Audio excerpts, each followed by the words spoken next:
And Green Bay Mayor Eric Genrigh joining us now to talk about 2025 and the year that was. So thank you so much for being here. Absolutely. So let's look back in the city of Green Bay, the year that 2025 was. I think we have to start really with where a lot of thought and effort and planning was the NFL draft. Right.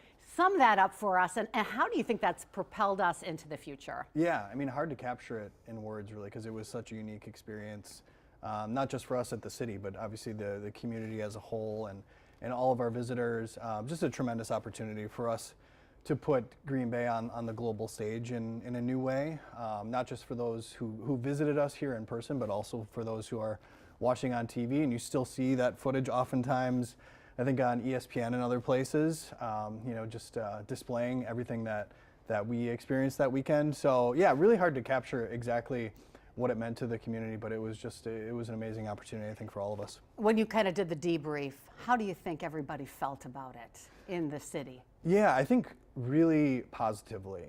As I said multiple times, our priority was making sure that everybody stayed safe, and then secondarily had a good time. And I think, far and away that was the case, thanks to our public safety folks and so many others, Village of Ashwaubenon and Brown County, the state of Wisconsin ultimately really supporting us in all of those public safety costs that were associated with the draft. But yeah, all in all, I think it was a really great experience for so many people.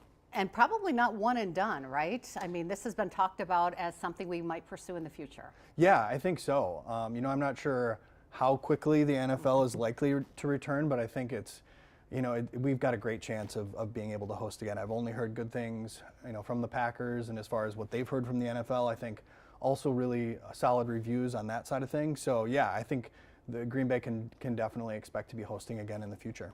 So the city is also finishing the year talking about bringing professional soccer to Green Bay. Common Council has a letter of intent to work with United Soccer League, proposing a 5,000-seat stadium and hosting both men's and women's soccer. So why seek this, and where do we stand in this process? Yeah, so first just want to stress that we're really at the outset of this process, very early on in talking with the USL and hopefully offering them some ideal locations for a soccer stadium.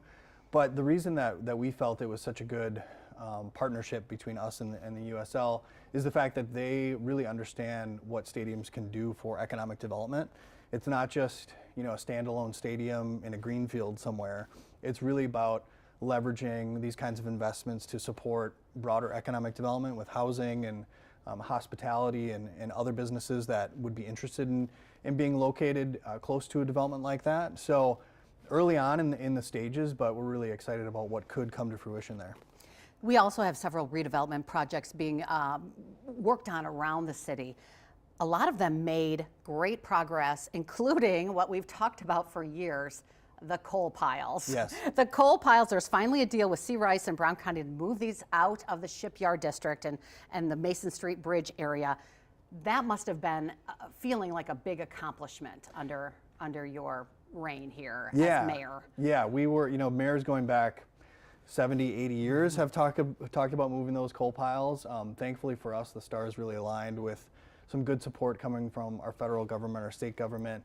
Obviously the county and C. Rice really coming together to make that possible.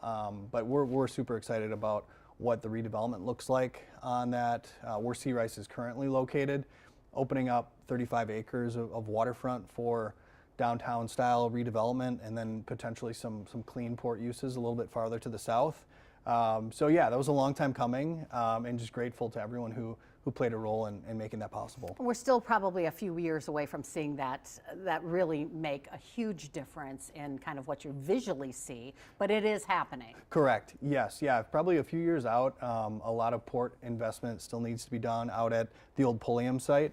So the county just recently went out for bids and got some positive responses, but it's going to be a multi-year process to prepare that site for the ultimate relocation of C. Rice. The plan has directly impacted some of that Shipyard District development that is going on right now.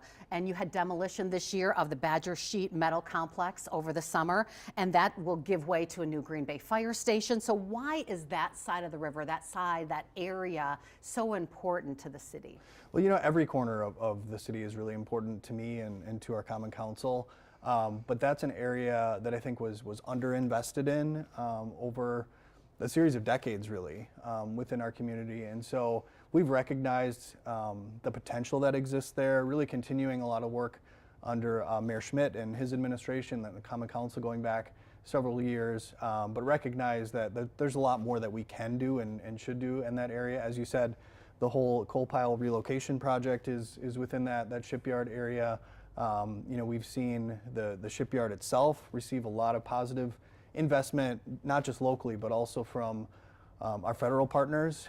So a lot of improvements being made there with Riverfront Promenade, some floating docks, fast forwarding to this upcoming year, even more to come there with potentially some sand volleyball courts, a playground, just a whole host of other things, recognizing that we haven't, as I said, made some investments in that neighborhood going back several decades, but there's tons of potential there, and looking forward to seeing that fire station come to fruition as well as some housing associated with that development. So let's spring ahead to 2026. City of Green Bay approved its largest budget to date, $143.9 million, increases to city salaries, money being directly given to some elections technology.